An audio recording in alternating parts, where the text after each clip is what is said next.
Welcome to Classic Value Investors and Microcap Explosions. This is Mariusz Konieczny. In this video, I'm going to be talking about ImmunoPrecise with the ticker symbol IPA, and I'm going to talk about why I don't personally own the stock. Some of you have asked me to take a look at it. I know some people on Microcap Explosions own this stock, and there's a lot of exposure for this company among small cap, micro cap community.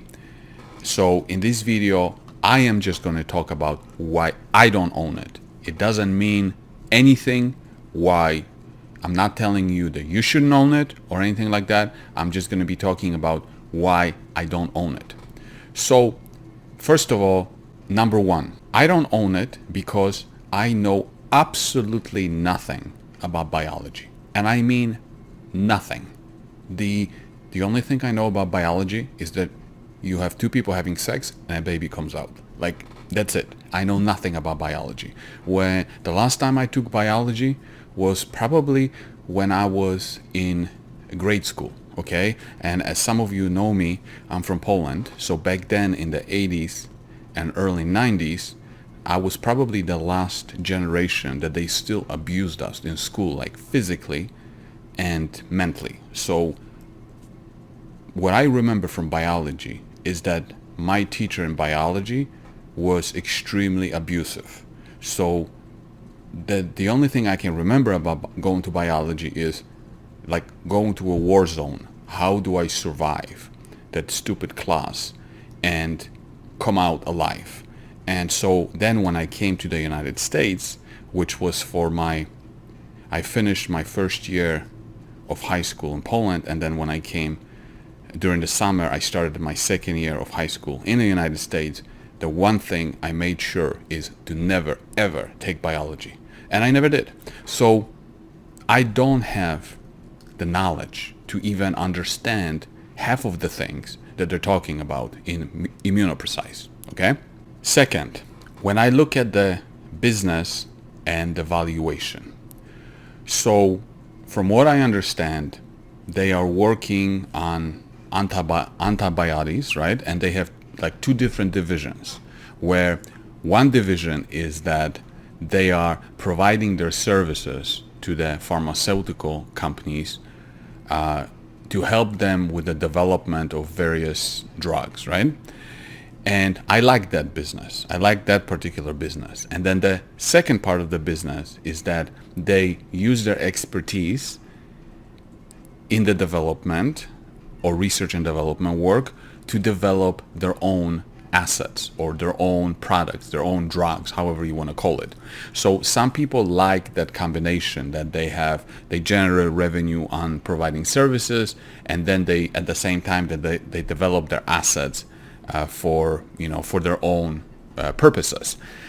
Now, I also like that aspect of it.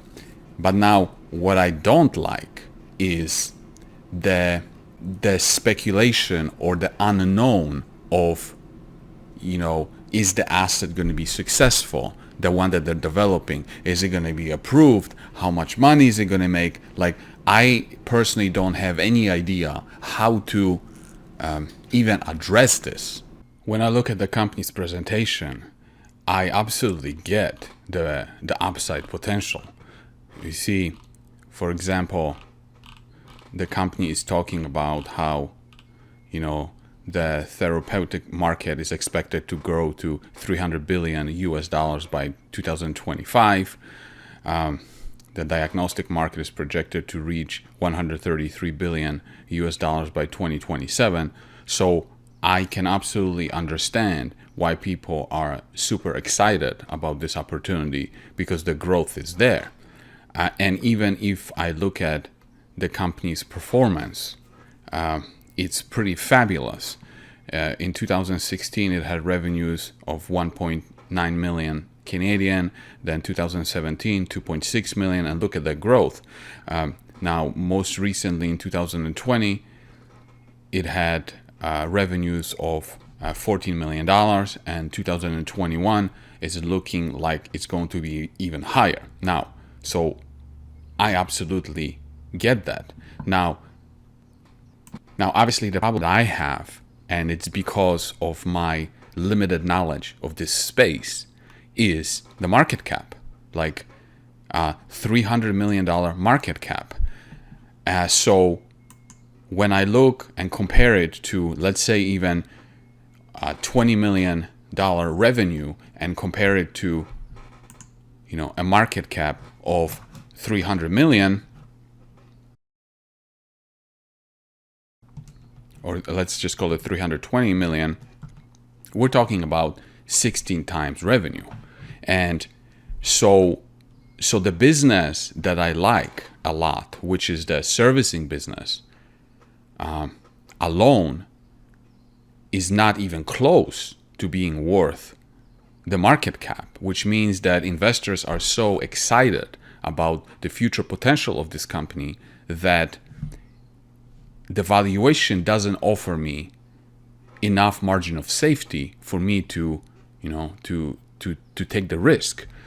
Now, would there ever be a situation that I would be interested in investing in a company like this? And the answer is absolutely there would be. So if, for example, if the market cap of this company was $20 million, and you might be laughing because to you it's probably ridiculous, but if the market cap at this point was $20 million, then the way I would look at it is, okay, their servicing business, from whatever they're making money alone, is worth at least $20 million. And then the assets that they are producing for future growth is a bonus. So in other words, there's a huge growth, but I wouldn't be paying for it if it was at a market cap of $20 million, right? But at a market cap of $320 million, I would say, let's even say that the servicing portion is worth $40 million. Well, then there's an extra $280 million, or whatever. You can play around with these numbers, is future expectation. So as an investor, I don't like to pay for future growth. I like to buy businesses that I can clearly identify value. And if there is more potential, then I like to be able to get it for very little or for free. And you might say, oh, you're crazy, you will never get this. That's fine. But that's why I would never look at a company like this, because there are other opportunities out there for me that I can buy them for 1 times revenues or 2 times revenues.